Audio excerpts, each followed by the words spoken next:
Hello বন্ধুরা, good morning সবাইকে। আজকের ডেটটা হলো ১৩ই মার্চ। খুবই একটা স্পেশাল দিন।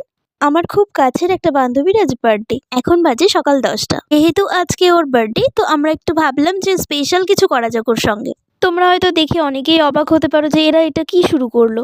আসলে আমরা একটু মজার মধ্যে থাকতে ভালোবাসি, তো তাই এই বার্থডের দিনেও ওর সঙ্গে একটু মজাই করলাম।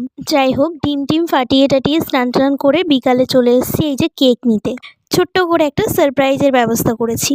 তারপরে এই যে আমাদের বার্থডের কেক নেওয়া হয়ে গেছে। এবার আস্তে আস্তে আমরা বাড়ির দিকে চলে যাব। বাড়ি গিয়ে অনেক কাজ আছে। সারপ্রাইজের ব্যবস্থাটা করতে হবে, সব কিছু গোছাতে হবে। তারপরে এই যে বাড়ির সাইডে কিছু ফুল ছিল, তাই ফুল ছিঁড়ে নিয়েছিলাম ওখান থেকে। বাজার থেকে আসার সময় সেরকম গোলাপ টোলাপ কিছু পাইনি, তাই এই ফুল দিয়েই কাজে লাগিয়ে দিয়েছি। তারপরে এই যে বেলুন টেলুন সাজিয়ে ফেলছি। আমার সঙ্গে আমার একটা বান্ধবী ছিল, ও আর আমি মিলেই সারপ্রাইজটা দিচ্ছিলাম। তো ও এই যে বেলুন টেলুন সব সাজিয়ে ফেলছে আর আমি অন্য দিকটা সাজিয়ে ফেলেছি। তারপরে